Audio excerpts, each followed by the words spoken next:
అచతుర్వదనో బ్రహ్మ ద్విబాహురపరో హరి అఫాలలోచన శంభు భగవాన్ బాదరాయణ. సప్తగిరి దూరదర్శన ప్రేక్షకులకు స్వాగతం. వేదాలు, ఉపనిషత్తులు, పురాణాలు, ఇతిహాసాలు ఇవన్నీ హిందూ సంస్కృతిలో ఒక ముఖ్యమైన భాగం. వీటి ద్వారా మనకు దేవతల కథలు, విశ్వం యొక్క రహస్యాలు, సృష్టి రహస్యాలు, ధార్మిక సూత్రాల విలువలు, సమాజానికి ఉపయోగపడే నైతిక విలువలు, మంచి చెడుల మధ్య తేడాలు మనకు తెలుస్తాయి. అంతేకాకుండా చారిత్రక, పౌరాణిక విషయాలు విజ్ఞానాన్ని, వినోదాన్ని, ఆనందాన్ని అందిస్తాయి. సర్వకాల సర్వావస్థలయందు ప్రాంతీయ భాషా భేదాలతో సంబంధం లేకుండా సమసమాజ స్థాపనకు పురాణేతిహాసాలు ఉపయోగపడుతున్నాయనడంలో సందేహం లేదు. వేదాల్లోనివే పురాణాలు. పురాణము అనగా పూర్వం జరిగింది, అయినా కొత్తగా ఉండేది, నిత్య నూతనంగా ఉండేది అని వచనం. 18 మహాపురాణాలు, 18 ఉపపురాణాలు, 2 ఇతిహాసాలు, రామాయణం, మహాభారతం మనకు అత్యంత పవిత్ర గ్రంథాలు. వేదవ్యాసుడు పురాణాల కర్త. ఈ గ్రంథాల్లోని అనేక విషయాలను నేటి సమకాలీన పరిస్థితులకు అనుగుణంగా అన్వయించుకుంటూ అందరికీ ఉపయోగపడే విధంగా ఈ కార్యక్రమాన్ని తీర్చిదిద్దడం జరిగింది. ప్రతి పురాణాన్ని 3 భాగాలుగా చెప్పడం జరుగుతుంది. ప్రతి భాగము గంట నిడివితో పురాణ విషయాలను, విశేషాలను చర్చించటం జరుగుతుంది.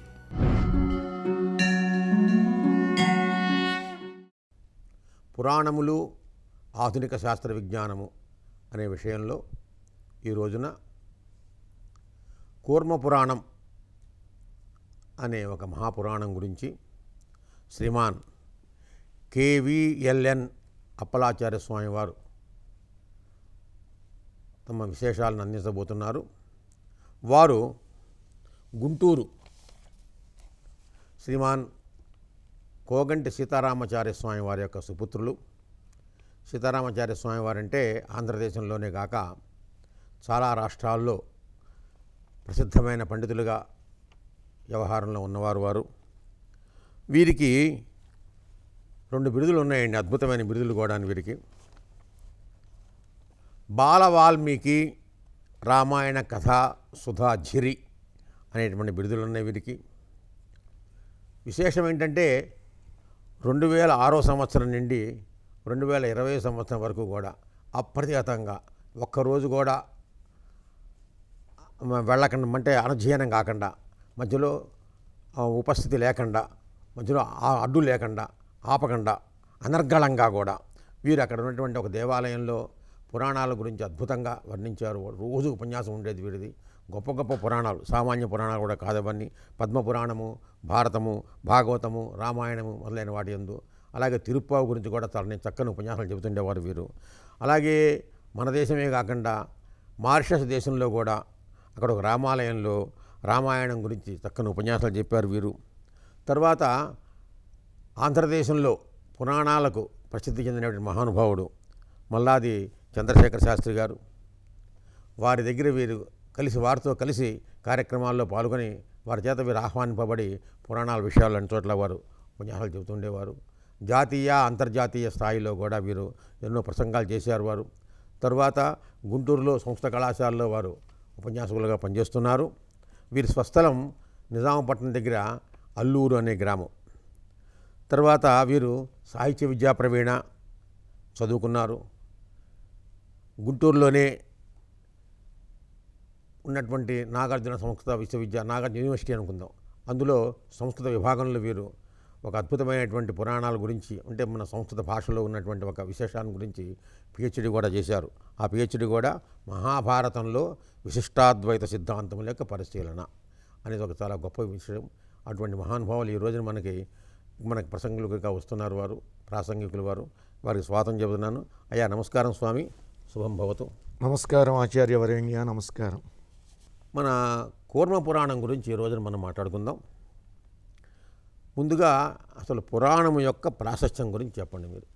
జ్ఞానానందమయం దేవం నిర్మలస్ఫటికాకృతిం ఆధారం సర్వవిద్యానాం హయగ్రీవం ఉపాస్మహే. వేదాంతవాక్య కుసుమాని సమాని చారు జగ్రంథ సూత్రనిచయేన మనోహరేణ మోక్షార్థిలోకహితకామనయా మునిర్యః తం బాదరాయణమహం ప్రణమామి భక్త్యా. ముందుగా సప్తగిరి ఛానల్ చూస్తున్నటువంటి అశేష ప్రేక్షక మహాశయులకు రెండు చేతులు జోడించి సాదరంగా సవినయంగా నమస్కారాలను సమర్పించుకుంటూ, పురాణముల ప్రాశస్త్యం, దానికి భగవంతుడు నాకు ఇటువంటి విజ్ఞానాన్ని అందించాడో, వేదవ్యాస మహర్షి నాకు ఇటువంటి అద్భుతమైనటువంటి ప్రతిభను అనుగ్రహిస్తాడో దానికి తగ్గట్టుగా మీ అందరికీ కూడా అర్థమయ్యే రీతిలో చెప్పడం కోసం ప్రయత్నం చేస్తాను. శుభం. విస్తరాయ చ వేదానాం స్వయం నారాయణః ప్రభుః వ్యాసరూపేణ కృతవాన్ పురాణాని మహీతలే. వేదార్థముల అనేది తొందరగా అర్థమయ్యేది కాదు.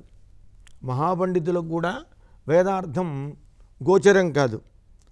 అటువంటి వేదార్థాన్ని విస్తృతంగా ప్రజలకు అందించాలి అనేటువంటి ఉద్దేశ్యంతో సాక్షాత్తుగా శ్రీమన్నారాయణమూర్తి దుష్ట శిక్షకుడు, శిష్ట రక్షకుడు, కానీ ఈనాడు ఆయన జ్ఞానప్రదాతగా అవతరించాలి అనుకుని వేదవ్యాస మునీంద్రుడుగా అవతరించాడు, పురాణాలని వ్రాశాడు. ప్రాచ్య పండితులే కాకుండా పాశ్చాత్య పండితులు కూడా చాలామంది సంస్కృతాన్ని చక్కగా అధ్యయనం చేసి పురాణాల విలువలను తెలుసుకున్నారు. ఇది ముఖ్యంగా మనం గమనించాల్సింది.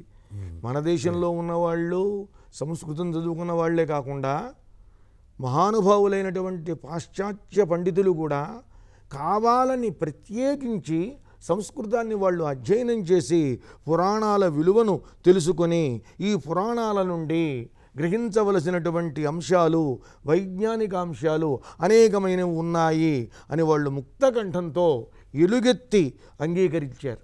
ఇది చాలా గొప్ప విషయం. అంతేకాదు, వేదాః ప్రతిష్ఠితాః సర్వే పురాణే నాత్ర సంశయః. వేదములన్నీ కూడా పురాణమునందు ప్రతిష్ఠించబడి ఉన్నాయి. ఇందులో ఏ విధమైనటువంటి సందేహము కూడా లేదు. అయితే ఒకటి, వేదాలలో మంత్రాల ద్వారా ఏ విషయాలనైతే చెప్పారో అవే విషయాల్ని పురాణాలు కథల ద్వారా మనకు ఆవిష్కరించాయి.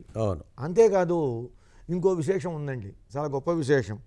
మనం పురాణం ఎందుకు గొప్పదో మనం తెలియజేయాలి. యన్న దృష్టం హి వేదేషు తత్సర్వం లక్ష్యతే స్మృతౌ ఉభయోర్యన్న దృష్టం హి తత్పురాణే ప్రతీయతే. వేదములందు ఏది కనిపించదో అది స్మృతులలో కనబడుతుంది.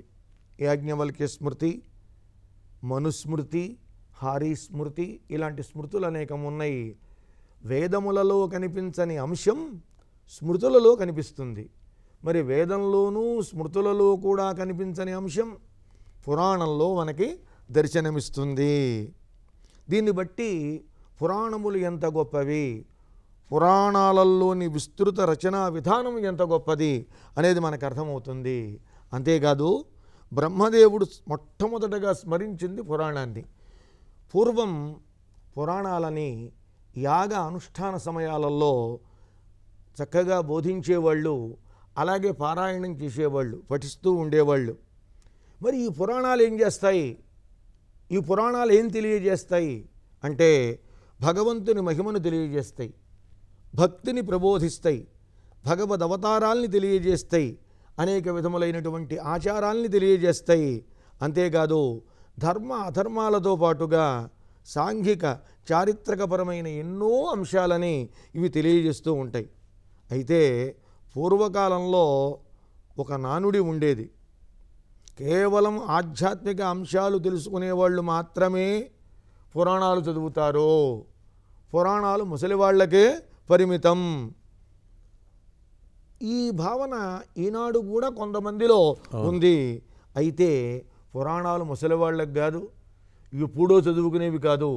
చిన్నతనము నుండే పురాణ విజ్ఞానం కూడా మనకి అందుబాటులోకి రావాలి, మనం ఆ వైపుగా ప్రయాణం సాగించాలి. అయితే ఈ పురాణాలలో ఉన్న గొప్పతనం ఏమిటంటే ఇవి ఈ లోకానికి, మొదటిది పరలోకానికి సంబంధించిన అనేక అంశాలని మనకు చెప్పినాయి. ఈ లోకానికి సంబంధించి విజ్ఞాన, వృక్ష, మానవ సంబంధాదులు మొదలైన అంశాలని ఎన్నింటినో కూడా ఈ పురాణాలు మనకి తెలియజేస్తూ ఉన్నాయి. ఇంత గొప్ప ప్రాశస్త్యం ఈ పురాణాలకు ఉందండి. ఒక చిన్న విషయం, ఈ పురాణములు దీని యొక్క పురాణ కాలం ఎప్పటిది అది ఒక ప్రశ్న చెప్పాలి. ఇంకో విషయం కూడా, సామాన్యంగా పురాణం అంటే పురా అపి నవం అంటుంటాం. అంతేనా? మీరు ఇంకేదైనా దాని కొత్త అర్థం ఏమైనా చెప్పగలుగుతారా? ఉత్పత్తి అదన్నా పెద్దలు చెప్పినటువంటి మరికొన్ని విశేషాలని మాత్రమే మీ ముందు చూస్తున్నాను. పురాభవం పురాణం, ప్రాచీన కాలంలో వ్రాసింది అని అర్థం. ఇంకొకటి పురా పూర్వస్మిన్ జాతం ఇది పురాణం, అంటే జరిగినటువంటి కాలాన్ని లేదా కాలానికి సంబంధించిన విషయాల్ని, జరుగుతున్న కాలానికి సంబంధించిన విషయాల్ని, ఇంకో విశేషం ఉంది జరగబోయే కాలానికి సంబంధించిన విషయాల్ని. అంటే మనకి భవిష్య పురాణంలో ఆ విషయాలన్నీ చాలా స్పష్టంగా వస్తాయి కాబట్టి ఇవన్నీ కూడా తెలియజేసేది ఏదైతే ఉందో అది పురాణం. అంతేకాదు పురా ప్రాచీన కాలోదంతం అనక్తి ఇది పురాణం. పురా ప్రాచీన కాలోదంతం అనక్తి, పురాతన కాలానికి చెందినటువంటి చరిత్రను ఉన్నది ఉన్నట్లుగా చెప్పేది పురాణం. పురాణం మరి ఎప్పటిది అన్నారు. కొంతమంది ఈ మధ్యలండి 2000 నుంచో 3000 నుంచో పురాణాలు ఉన్నాయి అంటున్నారు. అది ఎంత మాత్రమో కూడా విశ్వసనీయమైంది కాదు. ఎందుకని అంటే పురాణాలు అతి ప్రాచీన కాలం నుండి ఉన్నాయి. దీనికి ఏదన్నా ప్రమాణం మనకుందా అంటే అథర్వ సంహిత, అలాగే అద్భుతమైనటువంటి బృహదారణ్యకోపనిషత్తు, ఈ రెండింటిలో ఈ పురాణ ప్రామాణ్యం మనకి తెలుస్తుంది. ముందుగా అథర్వ సంహితలో చూద్దాం. రుచస్సామాని ఛందాంసి పురాణం యజుషసః ఉచ్ఛిష్టాది జజ్ఞిరే సర్వే దివిదేవా దివిశ్రితాః. రుక్కులు, సామలు, అలాగే అద్భుతమైనటువంటి ఛందస్సులు, వేదము యజుర్వేదముతో సహా, పురాణముతో సహా యజ్ఞోచ్ఛిష్టము నుండి ఆవిర్భవించాయి. అంటే వేదములకు అతి ప్రాచీన కాలం నుండి వేదములు ఉన్నాయని ప్రాచీన విధానం ఉన్నప్పుడు వేదములతోనే వచ్చింది అని అథర్వ వేద సంహిత మనకి చెబుతున్నప్పుడు, ఎప్పుడైతే వేదములు ఆవిర్భవించాయో అప్పుడే పురాణములు కూడా ఆవిర్భవించాయి. అలాగే బృహదారణ్యకోపనిషత్తులో అస్య మహతో భూతస్య నిశ్వసితమేతత్ యదృగ్వేదో యజుర్వేదః సామవేదః అథర్వాంగిరసః పురాణం విద్యా ఉపనిషదః శ్లోకాః సూత్రాణి అన్నటువంటి ఒక అద్భుతమైనటువంటి వాక్యంలో పరమాత్మ యొక్క నిశ్వాస నుండి ఋగ్వేదం, యజుర్వేదం, సామవేదం, అథర్వణ వేదం, పురాణం, ఉపనిషత్తులు ఇవన్నీ కూడా వచ్చాయి అంటున్నారు. కాబట్టి ఈ యొక్క ప్రమాణాల్ని మనం ఒక్కసారి పరిశీలించి కనుక చూసినట్లయితే మనకు అర్థమయ్యేది ఏమిటి అంటే పురాణం అనేది ఇప్పటికి సంబంధించింది ఎంత మాత్రమూ కాదు, అతి ప్రాచీన కాలం నుండి ఉన్నది అనే అంశం మనకి అర్థమవుతుంది. బాగుందండి.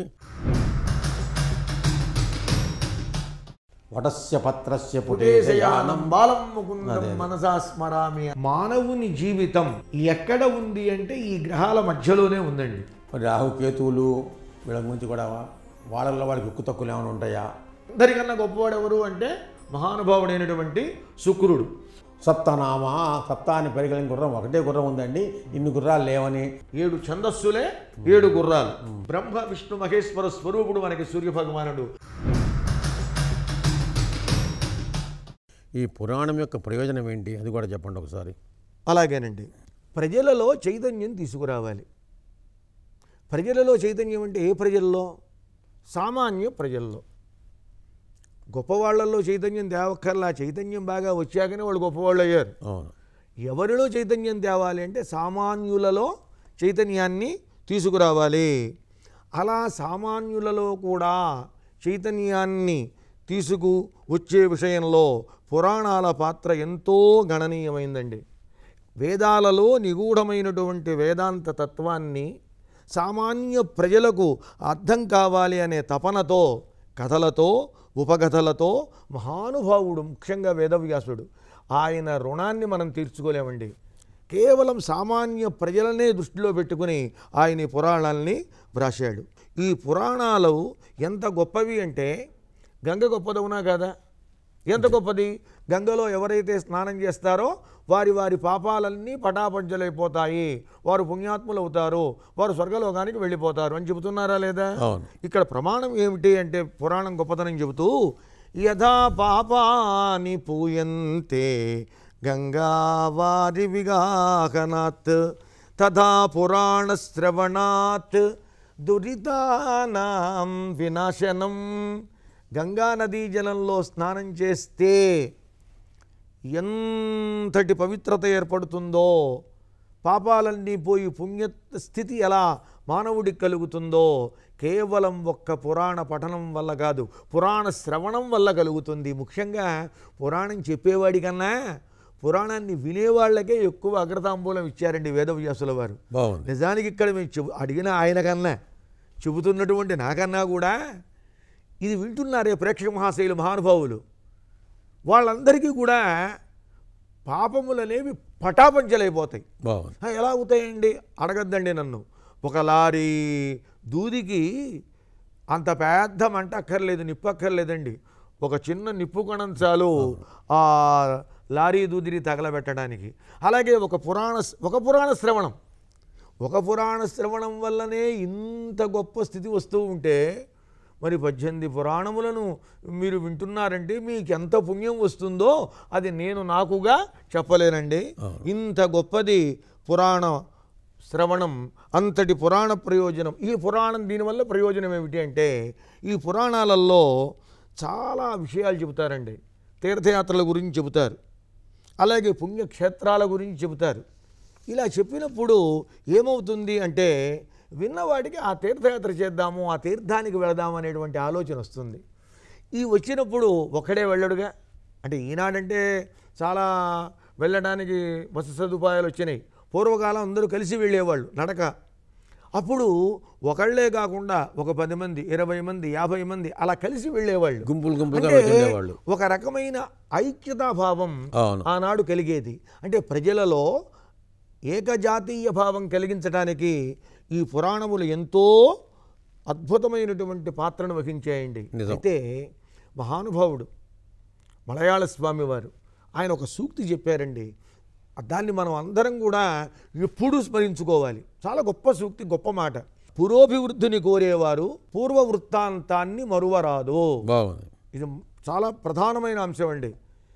మనం భవిష్యత్తులో అభివృద్ధిని పొందాలి అనే కోరిక కనుక మీలో ఉంటే, ముందు మీరు చేయవలసింది నీ అభివృద్ధికి బాటలు వేసుకోవడం కాదు, మెట్లు వేసుకోవడం కాదు. నీ విషయంలో, నీ జాతి విషయంలో మన పూర్వులు ఏం చెప్పారు అని, మన పూర్వ విషయాలు ఏవైతే ఉన్నాయో, వృత్తాంతాలు ఏవైతే ఉన్నాయో వాటిని ఎప్పుడూ మరవద్దు అని మహానుభావుడు మలయాళ స్వామి వారు చెప్పారు. ఒక సత్య సూక్తిని అందించారు. అది మనకు చాలా ఆమోదయోగ్యమైంది, ఆచరించాల్సినటువంటిది. అంతేకాదండి, రాజధర్మ పరిజ్ఞానానికి కూడా ఈ పురాణ సారస్వతం ఎంతో ఉపయోగపడుతూ ఉంటుంది. పురాణాలలో బోధించినటువంటి నీతులు, ఇది చాలా ముఖ్యమైన అంశం అండి. అందరికీ ఉపయోగపడాలి. ఈ నీతులు ఒక వర్గానికి కాదు, సార్వజనీనకంగా అందరికీ ఉపయోగపడే విధంగా ఆ మహానుభావుడు ఈ పురాణాన్ని రచించాడు. ఇప్పటి శాస్త్రజ్ఞుల్లో కూడా కొంతమంది ఈ పురాణాలలో ఆధునికమైన దివ్యమైనటువంటి విజ్ఞానం కూడా దాగి ఉంది, అవును. చాలా గొప్ప విషయాలు చెప్పారు అని చాలా ఘంటాపథంగా చెబుతూ ఉన్నారు. దీనికి పురాణ విజ్ఞానం చాలా అవసరం అని చెబుతున్నారండి. తర్వాత పురాణములు మహావిష్ణువు యొక్క శరీరంలో భాగాలు అంటున్నాం కదా, మరి ఈ కూర్మ పురాణము మహావిష్ణువుకి ఏ భాగంగా చెప్తారు ఒకసారి మీరు? ఈ పురాణములన్నీ శ్రీ మహావిష్ణువు యొక్క స్వరూపం. అవును. మొట్టమొదట ఇప్పుడు నేను మనిషిని అని అన్నాను అనుకోండి, మనిషిలో ఉండవలసిన లక్షణములు ఏవైతే ఉన్నాయో అవన్నీ వాడిలో ఉండాలి. అవును. ఉంటేనే వాడు మనిషి, లేకపోతే కాదు. ఒక తోక ఉందనుకోండి వాడు మనిషి అనంగా, లేదు 4 కాళ్ళు ఉన్నాయనుకోండి మనిషి అనంగా. మనిషి అనగానే కళ్ళు ఉండాలి, ముక్కు ఉండాలి, చెవులు ఉండాలి, నోరు ఉండాలి, తల ఉండాలి, చేతులు ఉండాలి, కాళ్ళు ఉండాలి, ఇవన్నీ ఉంటేనే. అలాగా పురాణములు శ్రీ మహావిష్ణువుకు శరీర భాగాలయ్యాయి. బ్రాహ్మం మూర్ధాహరేరేవ హృదయం పద్మసంజ్ఞకం వైష్ణవం దక్షిణో బాహు వాయుర్వామో మహేసితు ఊరో భాగవతం ప్రోక్తం నాభిస్యాన్నారదీయకం మార్కండేయంచ దక్షాంఘ్రి వామో హ్యాగ్నేయముచ్యతే కౌర్మం పృష్ఠం సమాఖ్యాతం. మహావిష్ణువుకు ఈ 18 పురాణాలు కూడా ఆ మహానుభావుడి శరీరంలో ఏ అవయవం కలిగి ఉన్నాయి? బ్రహ్మపురాణం శిరస్సు, పద్మపురాణం హృదయం, విష్ణుపురాణం దక్షిణ హస్తం, వాయుపురాణం ఎడమ హస్తం అంటే వామహస్తం, భాగవత పురాణం ఆయన యొక్క ఊరువులు అంటే తొడలు, నారద పురాణం ఆయన నాభి, మార్కండేయ పురాణం కుడి పాదం, అగ్ని పురాణం ఎడమ పాదం, భవిష్య పురాణం కుడి మోకాలు, బ్రహ్మవైవర్త పురాణం ఎడమ మోకాలు, అలాగే అద్భుతమైనటువంటి లింగ పురాణం కుడిపాదం శీలమండ, వరాహ పురాణం ఎడమ పాదం శీలమండ, స్కాంద పురాణం ఆ మహానుభావుని యొక్క దివ్యమైనటువంటి అద్భుతమైనటువంటి అందమైనటువంటి కేశాలు, వామన పురాణం ఆ మహనీయుని యొక్క చర్మం, కూర్మ పురాణం వీపు. అయా కూర్మ పురాణం వీపు కాబట్టే ఆయన వీపు మీద మందర పర్వతాన్ని ధరించాడు. బాగుంది. అలాగే మత్స్యపురాణం మెదడు, గరుడ పురాణం మధ్య ఎముకల మధ్యలో ఉంటుంది అది, అలాగే బ్రహ్మాండ పురాణం ఎముకలు. ఇలా మనకి పురాణములన్నీ కూడా శ్రీమన్నారాయణమూర్తి యొక్క దివ్యమైనటువంటి స్వరూపము అనేటువంటి అంశాన్ని మనకు తెలియజేస్తున్నాయి. అయితే ఆయనకు వీపు భాగమైనటువంటి కూర్మ పురాణంలో అంశాలను ఈరోజు మనం తెలుసుకునేటువంటి ప్రయత్నం చేస్తున్నాం. అయితే ఈ కూర్మ పురాణంలో ఎన్ని అధ్యాయాలు ఉన్నాయి, ఎన్ని శ్లోకాలు ఉన్నాయి? అయ్యా సాధారణంగా పురాణాలు సాధ్యమైనంత వరకు అధ్యాయాలే ఎక్కువగా ఉంటూ ఉంటాయి. ఒక పురాణంలో ఒక రకంగా ఉంటాయి. కానీ ఈ కూర్మ పురాణంలోకి వచ్చేటప్పటికీ 2 భాగాలు ఉన్నాయి. దీన్ని పూర్వార్ధము అంటారు, ఉత్తరార్ధము అంటారు. కొంతమంది పూర్వభాగము ఉత్తర భాగము అని కూడా అంటారు. పూర్వభాగంలో 53 అధ్యాయాలు ఉన్నాయి. పూర్వభాగంలో 53 అధ్యాయాలు ఉన్నాయి. ఉత్తర భాగంలో ఉత్తరార్ధంలో 46 అధ్యాయాలు. మొత్తం కలిపితే కూర్మ పురాణంలో 99 అధ్యాయాలు. ఇది బాగుందండి. నవ సంఖ్య 2 సార్లు వచ్చింది. అంతకన్నా మించిన సంఖ్య లేనుగాకలేదు. నవ కూర్మ పురాణంలో 17,000 శ్లోకాలు ఉన్నాయని భాగవతం చెప్పింది. కానీ ఇక్కడికి వచ్చేటప్పటికి భవంతి షట్సహస్రాణి శ్లోకానామత్ర సంఖ్యయ అని చాలా స్పష్టంగా చెప్పారు. ఇందులో 6,000 శ్లోకములు ఉన్నాయి అని కూర్మ పురాణంలో చెప్పబడి ఉన్నందువల్ల ఇందులో ఉన్నటువంటి శ్లోకాలు కేవలం 6,000 మాత్రమే. 6,000 చాలండి. అంతే సార్. హరిషడ్ వర్గాన్ని చేయడానికి 6 చాలు. ఎన్ని కావాలి మనకి? కామ క్రోధ లోభ మోహ మద మాత్సర్యములు అనేటువంటివి 6 కూడా నిత్యము మనలో ఉండి మనల్ని పీడించి బాధ పెడుతున్నాయే, మనల్ని అధర్మ మార్గంలో ప్రవర్తించేట్టు చేస్తున్నాయే, అవన్నీ పోవడానికి 6,000 పెట్టారేమో అనిపిస్తోందండి. ఆ 6 కూడా 6 శత్రువుల్ని జయించడానికి సంకేతంగా చెప్పారు. అందువల్ల 6,000 శ్లోకాలు మాత్రమే ఇందులో ఉన్నాయని చాలా కూర్మ పురాణం ద్వారా మనకి స్పష్టంగా తెలుస్తోంది ఆచార్యవరేణ్య. బాగుందండి. అయితే అసలు ఈ కూర్మ పురాణాన్ని ఎవరు చెప్పారు, ఎవరితో చెప్పారు, అది తర్వాత అది అసలు ఎలా పుట్టింది, తర్వాత మనకి పురాణాలు మనకి 18 రకాలు చెప్పాం కదా, అష్టాదశ మహాపురాణాలు అన్నాం. ఈ మహాపురాణాల్లో ఇది ఎన్నోది, దీనికి సంకేతనం ఉందా మా తెలియజేయండి. చాలా చాలా బాగుందండి. ఉన్న 18 పురాణాలలో కూర్మ పురాణం ఎన్నవ పురాణం, అది ఎలా పుట్టింది, ఇది ఎవరికి చెప్పారు, అవును, ఇది చాలా బాగుందండి. సాధారణంగా భగవంతుని యొక్క అవతారాలలో కూర్మ అవతారం రెండవది. అవును, మత్స్యావతారం తర్వాత వచ్చింది కూర్మావతారం. అయితే అష్టాదశ పురాణాలలో కూర్మ పురాణం మాత్రం 15వది. 15 కూర్మ రూపంలో ఉన్న విష్ణు భగవానుడు చెప్పినందువల్ల దీన్ని కూర్మ పురాణం అన్నారండి. ఇంకో చిన్న మాట, సహజంగా శ్రీరామాయణం అనగానే రాముల వారి గురించి చెప్పినటువంటిది అనే విషయం అందరికీ తెలుసు కాబట్టి కూర్మ పురాణం అనగానే లోకంలో ఒక భావన ఏమొస్తుందంటే ఎవరికైనా ఇది కూర్మనాథుడిని గురించి చెప్పిందేమో అని వస్తుంది. అది కాదండి. ఇక్కడ కూర్మ రూపధారి అయినటువంటి శ్రీ మహావిష్ణువు మొట్టమొదట ఇంద్రజుమ్నుడు అనేటటువంటి మహారాజుకు చెప్పాడు. ఆ తర్వాత దేవతలకి మునులకి చెప్పాడు. మరి ఆయన చెప్పిన దాన్ని వేదవ్యాస మునీంద్రుడు మహానుభావుడు ఆయన ఇక్కడే ఉండి సమస్తాన్ని చూడగలడు. ఎందుకు చూడగలడు, ఎలా చూడగలడు అంటే దానికి ఒకటే చెబుతానండి, అందరికీ తెలిసిందే. వ్యాసాయ విష్ణు రూపాయ వ్యాసరూపాయ విష్ణవే నమో వై బ్రహ్మనిధయే వాసిష్ఠాయ నమో నమః. వ్యాసుడంటే విష్ణు స్వరూపం, విష్ణువు అంటే వ్యాసస్వరూపం. అసలు విష్ణువు అంటే ఏమిటి? వ్యాపునోతి ఇది విష్ణు, అంతటా వ్యాపించి ఉండేవాడు. అంతటా వ్యాపించి ఉండేవాడు విష్ణువు కనుకనే ఆ విష్ణువే వ్యాసుడుగా వచ్చాడు. కాబట్టే అంతటా వ్యాపించినటువంటి సృష్టి రహస్యాల్ని, లోక రహస్యాల్ని, దేవతల రహస్యాల్ని, పరమాత్మ రహస్యాన్ని మొత్తాన్ని కూడా తన దివ్య దృష్టితో ఆయన తెలుసుకొని ఆయన ఏం చేశాడు, మనకు అందించాడు. ఆయన ద్వారా వచ్చినటువంటి విషయాన్ని, ఈ కూర్మ పురాణాన్ని నైమిషారణ్యంలో ముఖ్యంగా మనకు అసలు పురాణములన్నీ కూడా ఎక్కడ ప్రారంభమైనవి అంటే నైమిషారణ్యమేనండి. మనం అందరం ముఖ్యంగా మర్చిపోకూడదు ఇది.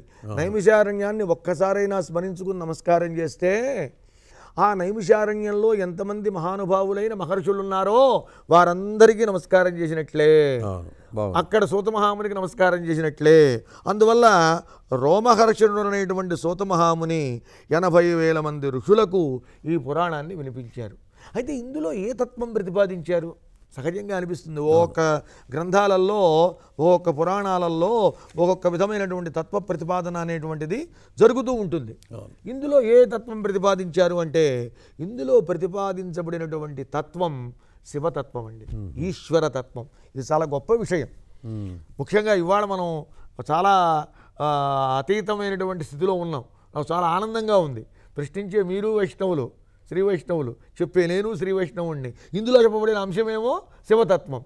శివాయ విష్ణురూపాయ శివరూపాయ విష్ణవే, శివునకు విష్ణువుకు భేదం లేదు. అదే అంశం రాబోతోంది మన తర్వాత కూడా. అందువల్ల ఆ అభేదమైనటువంటి తత్వాన్ని చెబుతూ శివతత్వ పారమ్యంగా ఈ కురుపురాణంలో చెప్పడం జరిగిందండి. అంతేకాదు ఇందులో 4 సంహితలు ఉన్నాయి. బ్రాహ్మి, భాగవతి, శౌరి, వైష్ణవి అనేటటువంటి సంహితలు 4 ఉన్నాయి. ఈ 4 సంహితల్లో కానీ లేక కూర్మ పురాణంలో కానీ ఏ అంశాలని మహానుభావుడైనటువంటి వేదవ్యాసుల వారు అందించారు అంటే ప్రధానంగా 4 అండి. ఇవి కావాలి మనకి, ఇవే ఇస్తాడు ఆయన.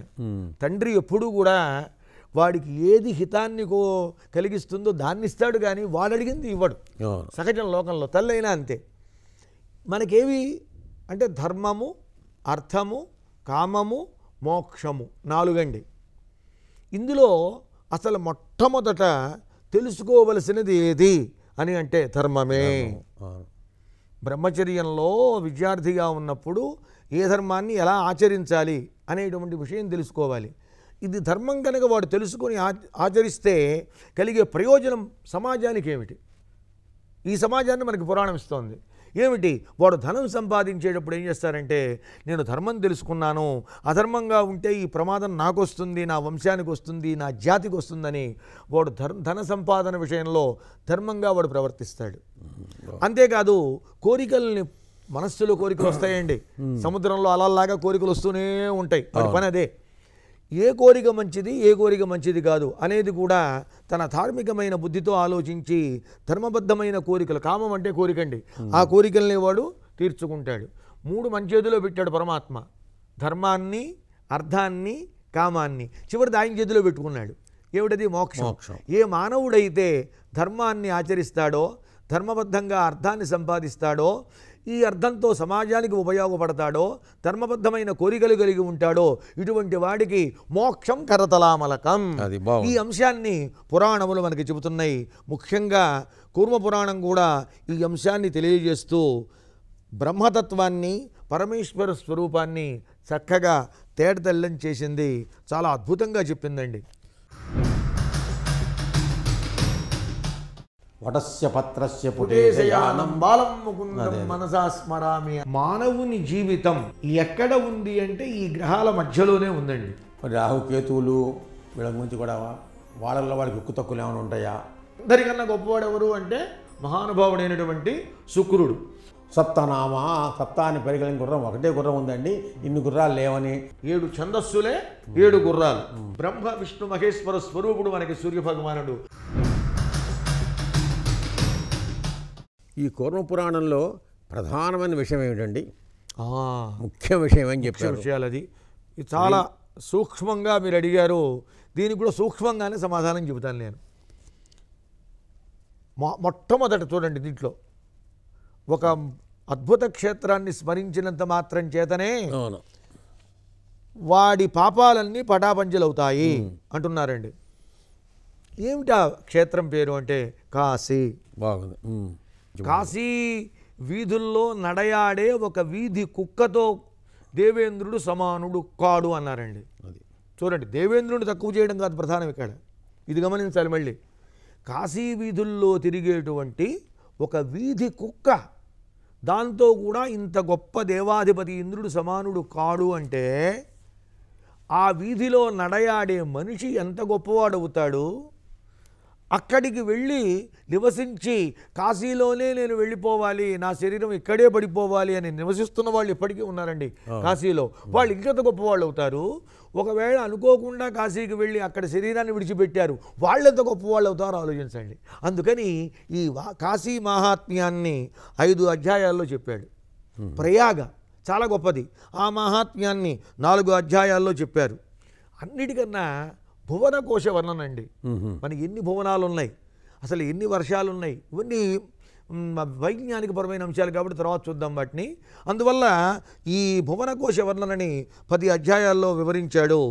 ఈశ్వర గీతను 6 అధ్యాయాల్లో చెప్పారండి. ఈశ్వర గీత. ఈ ఈశ్వర గీతకే ఒక పేరుంది, ఈశ్వరోపనిషత్ అని ఉందండి.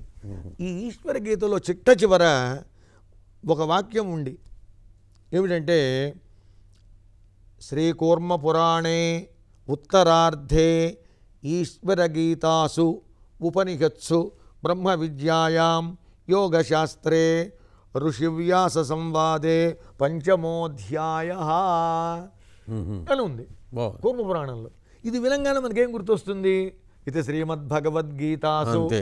ఉపనిషత్సు బ్రహ్మ విద్యాయాం అన్నటువంటి భగవద్గీత అధ్యాయంలో చివరి ఉన్నటువంటి ఏ అద్భుత వాక్యం అయితే ఉందో అది గుర్తొస్తుంది. అంటే భగవద్గీత అంటే ఏమిటి? ఉపనిషత్తు. ఉపనిషత్తు. అలాగే ఇక్కడ ఈశ్వర గీత అంటే ఏమిటి? ఉపనిషత్తు.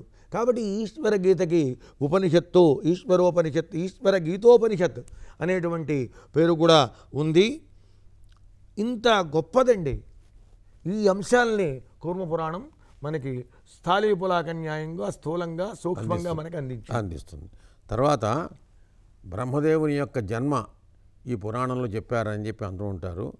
మరి ఆ విశేషాలను కొంచెం మాకు ప్రేక్షకులకు అందిస్తారా? తప్పకుండానండి. మనకి కూర్మ పురాణంలో చాలా విశేషాలు చెప్పారండి, ఒకటి కాదు. ముఖ్యంగా బ్రహ్మను గురించి. అవును.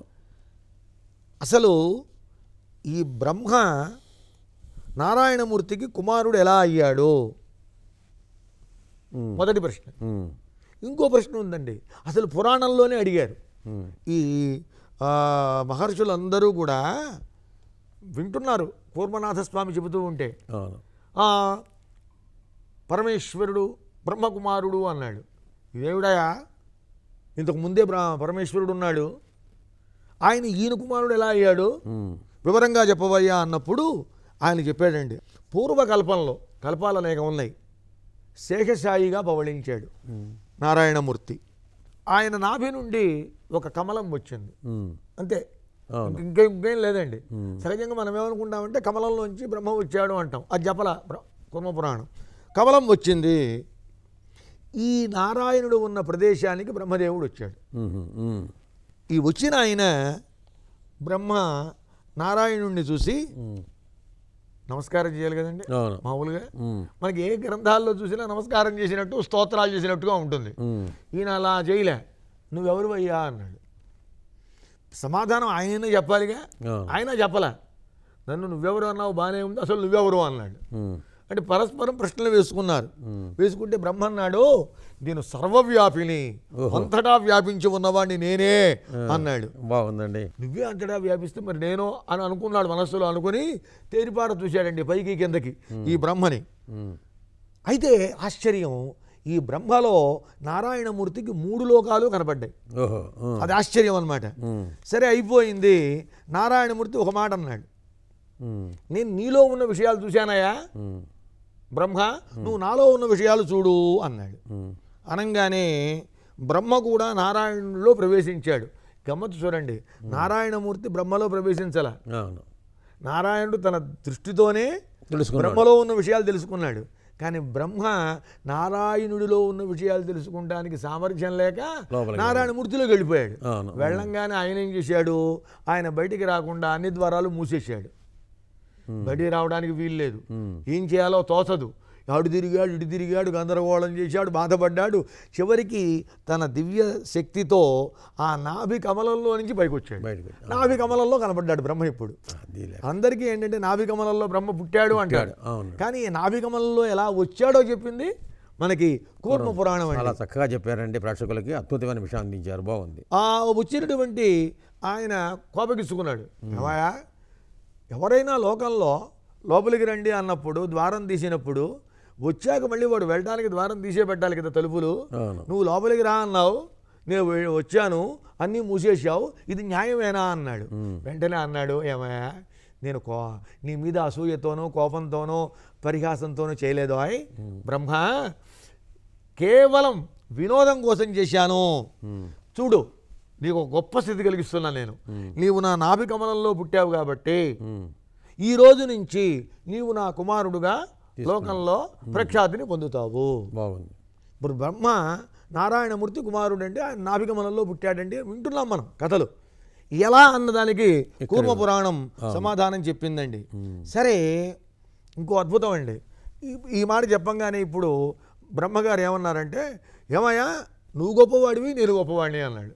ఇద్దరే ఉన్నారు కాబట్టి నువ్వు గొప్పవాడివి, నేను గొప్పవాడిని, మన ఇద్దరికన్నా మించిన గొప్పవాడు లేడు అన్నాడు. ఎంత మాట అన్నావా బ్రహ్మ, అసలు వాడు ఉన్నాడు అన్నాడు.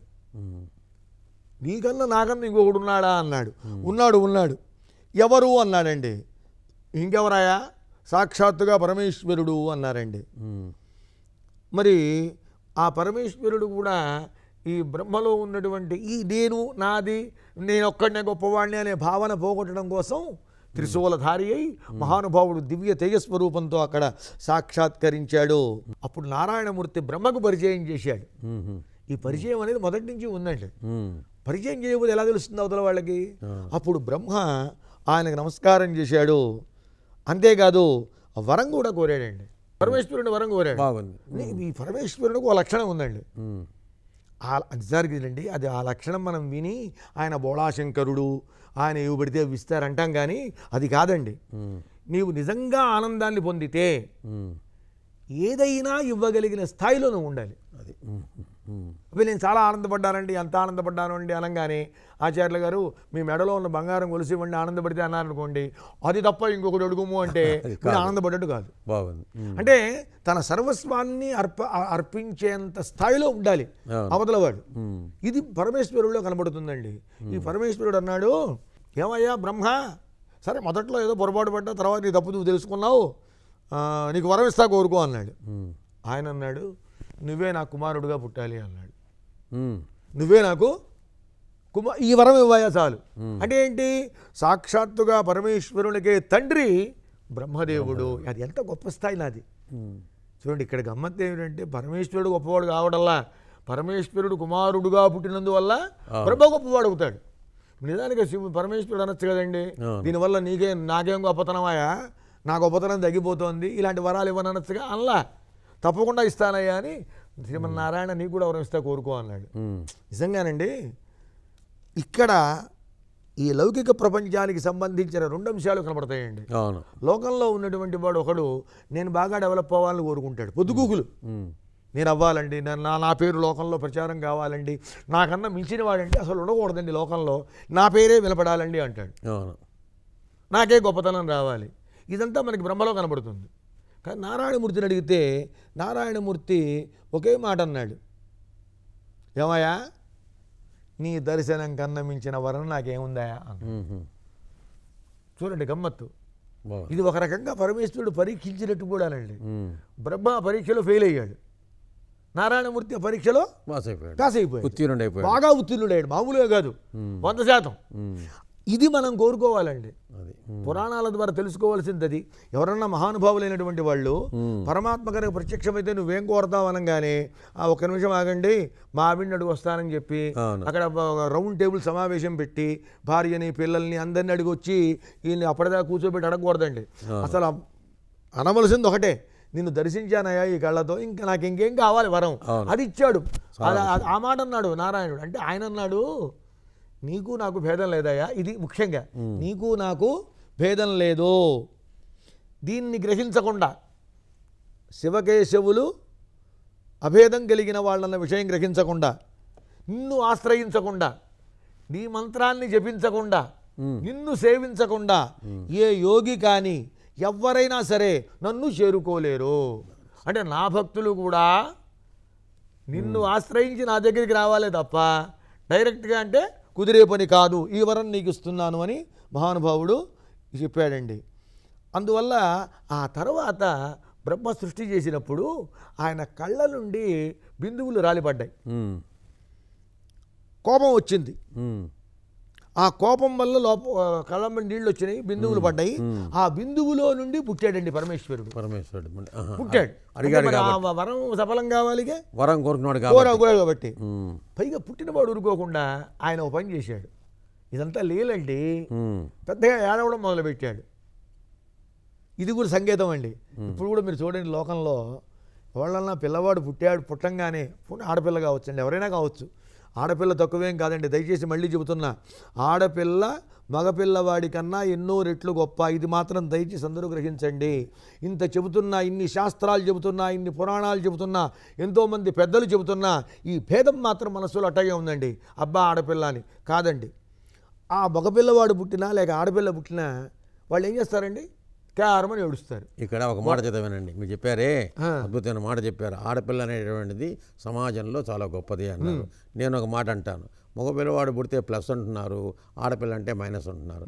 అది కాదు, ఆడపిల్ల అంటే 21 ప్లస్. 10 తరముల పైన 10 తరముల కింద మొత్తం 21 తరాలు తరిస్తాయి ఆడపిల్ల మూలంగా.